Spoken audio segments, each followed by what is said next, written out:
nouvelle vidéo. On est actuellement dans la chambre, donc ça s'annonce boulot. La dernière vidéo que j'ai faite, c'est la vidéo sur les TP. J'espère que vous l'avez vue parce que j'ai mis beaucoup de petites vidéos extraites de mes TP. Aujourd'hui, on se retrouve pour la vidéo sur mon stage en pédiatrie. J'ai fait une fiche comme d'habitude pour qu'on soit cadré en fait. Ah là là, je suis trop contente de faire cette vidéo. Vraiment, je suis trop contente. Mon stage, il a duré 3 semaines. C'était du 13 juin au 1er juillet et c'était un stage optionnel. C'est moi qui ai décidé de le faire, c'était pas un stage obligatoire. Il n'a pas duré 140 heures, c'est pour cette raison qu'il n'était pas obligatoire. De plus, j'ai pas eu à faire de rapport de stage, donc vraiment j'ai pu profiter entre guillemets de mes grandes vacances. J'ai pu faire ce stage par rapport à ma L2 de biologie, parce qu'en fait en L2 de bio ou en L3 de bio, on peut faire un stage, mais ce sera un stage qui sera obligatoire pour valider l'année. Mais vous pouvez aussi faire des stages optionnels. Donc, grâce à ma L2, j'ai pu mettre en place ma fiche de liaison, ma convention de stage, etc. Pour trouver ce stage, j'ai tout simplement fait un CV, une lettre de motivation, je me suis déplacée, j'ai appelé, etc. Mais j'ai préparé une petite vidéo pour vous qui récapitule tout ce que j'ai fait pour trouver mon stage en partant du CV, lettre de motivation, combien de temps je me suis prise, etc. Mon stage, il s'est déroulé en juin et j'ai commencé à faire mes recherches mi-janvier. C'est-à-dire que je me suis prise environ 5 mois à l'avance et c'est un conseil que je vous donne. Surtout que moi là, j'étais en L2 de bio et j'étais plus vraiment dans le secteur médical. Donc sur ma lettre de motivation et quand je suis allée me présenter, j'ai bien précisé que j'avais fait ma première année de médecine et que l'année prochaine, je souhaitais réintégrer ce cursus médical. Ce stage, il a été vraiment trop enrichissant parce qu'en fait, c'est sûrement le métier que je souhaite réaliser plus tard. Bon, en étant en deuxième année de médecine, je me rends compte que c'est hyper vaste le milieu médical et que vraiment, pratiquement, tout est intéressant. Je trouve tout intéressant, à part tout ce qui est médicaments et tout. Mais bon, ça c'est plus pharma, mais c'est intéressant aussi à savoir. Mais vraiment, tout ce qui est radio, c'est hyper intéressant. Donc peut-être que je vais bifurquer vers la radiologie. Mais bon, anyway, on n'est pas là pour ça. À chaque fois, je m'éloigne du sujet. Oh là là, c'est pas possible. J'ai décidé de faire ce stage en cabinet parce qu'en fait, dans notre cursus médical, on n'aura pas la possibilité de faire des stages en cabinet, sauf si vraiment vous voulez être médecin généraliste. Mais dans les spécialités comme ça, c'est hyper rare et c'est surtout à la fin de notre cursus, après avoir choisi notre spécialité. Donc, si vous vous rendez compte que vous n'aimez pas le métier en milieu libéral, ce sera un peu triste. Donc c'est pour ça que vraiment je vous conseille de faire des stages dans les domaines qui vous intéressent. Comme ça vous avez un petit aperçu. Mon stage il a duré 3 semaines. C'est-à-dire que j'ai fait ma première semaine avec un pédiatre, ma deuxième semaine avec un autre pédiatre et ma dernière semaine avec un autre pédiatre. Donc en tout, j'ai pu voir la façon de travailler de 3 pédiatres différents. Et en plus, ils avaient des surspécialités différentes. Je m'explique. La pédiatrie, c'est hyper vaste. C'est-à-dire qu'on peut être endocrinopédiatre, cardiopédiatre, chirurgien pédiatre, etc. Et là, en cabinet, il y avait un pédiatre qui était surspécialisé en néonatologie. C'est la médecine en fait qui touche les fœtus et les nouveau-nés. Ensuite, il y en avait un autre qui était surspécialisé en endocrinologie. C'est tout ce qui traite les hormones, la puberté précoce, les troubles de la croissance, etc. Et pour finir, il y avait un pédiatre qui était surspécialisé en diabétologie, c'est-à-dire les diabètes, le traitement, le rééquilibrage alimentaire, etc.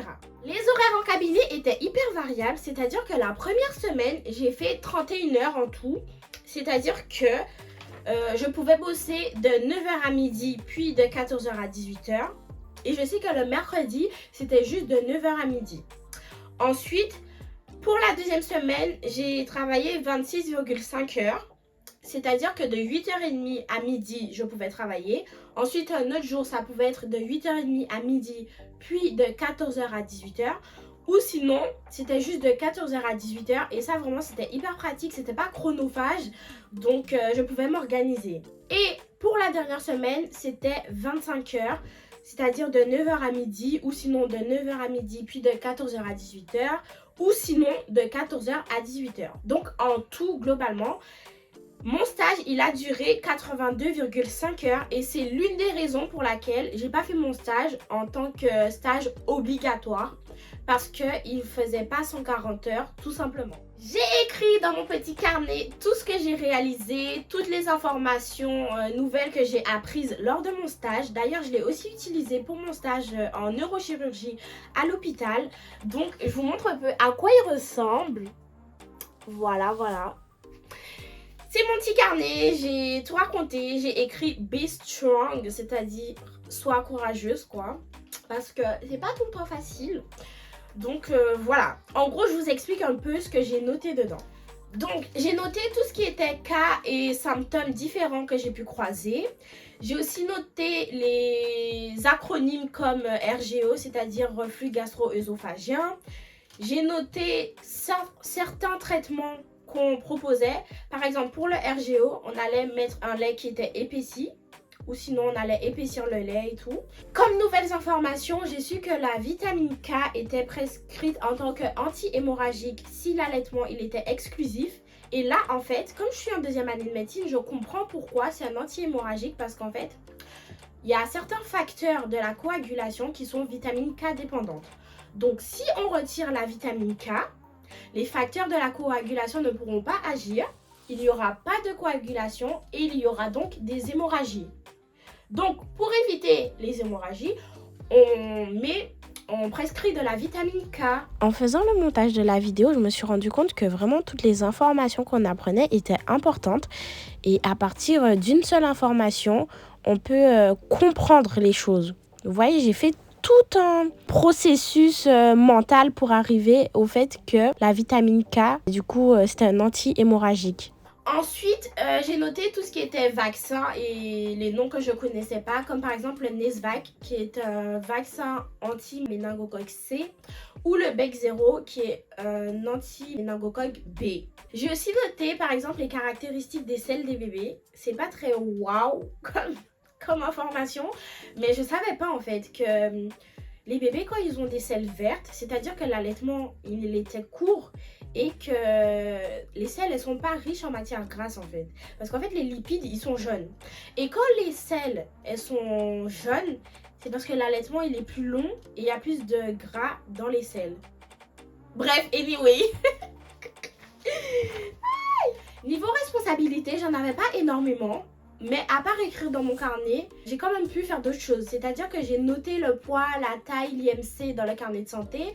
J'ai aussi fait les petites courbes.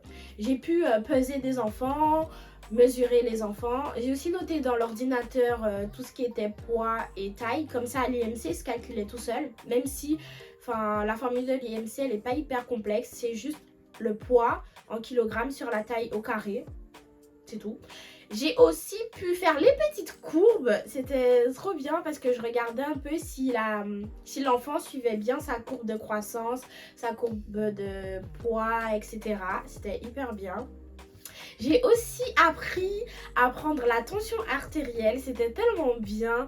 C'est-à-dire que j'avais mon petit stéthoscope, c'était la première fois que j'utilisais un stéthoscope, c'était trop bien, je me sentais comme un petit médecin. Pour prendre la tension artérielle, il faut placer le stéthoscope au niveau du creux là, du pli du coude, au niveau de l'artère humérale ou brachiale. On va ensuite placer le brassard tout autour et on va commencer à gonfler jusqu'à... Je crois qu'on gonflait jusqu'à 120 ou 140 pour les enfants. Parce qu'en fait, c'était des enfants, donc ils n'allaient pas avoir des hyper grosses tensions. Donc je crois qu'on gonflait que jusqu'à 120. Hein. Bref, je me souviens plus trop, mais bref. En tout cas, on gonfle vers 140-120. Et ensuite, il faut dévisser tout doucement pour faire sortir l'air. Et en fait, le premier bruit qu'on va entendre, ce sera la pression artérielle systolique. Et lorsqu'on n'entend plus de bruit, ou le dernier bruit qu'on entend, va nous donner la pression artérielle diastolique.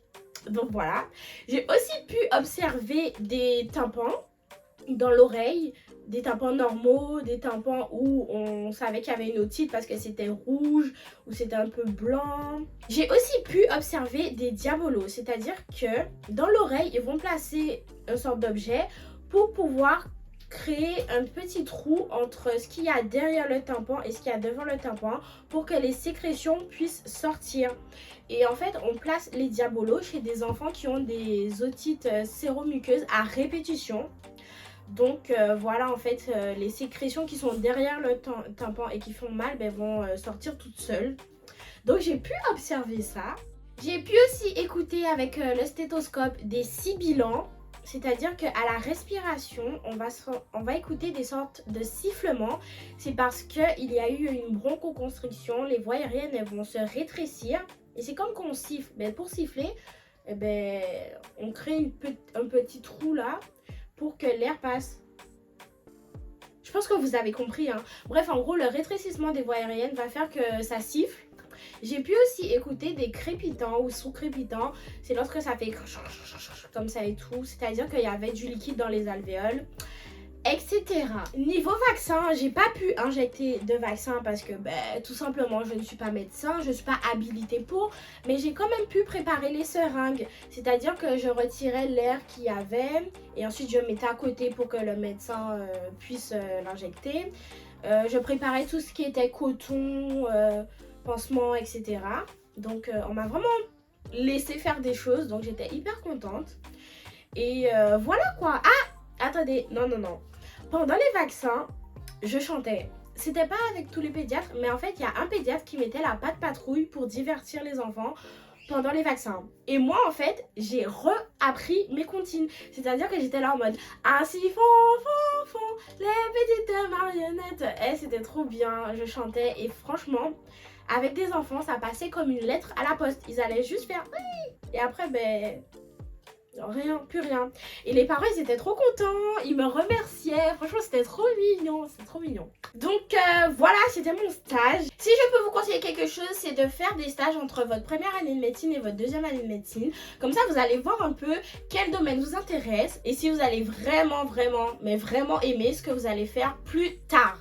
Voilà, c'est tout pour moi. J'espère que vous avez aimé la vidéo. Si c'est le cas, n'oubliez pas de liker, de vous abonner et d'activer la cloche de notification. À la prochaine. Bisous mes petits poussins.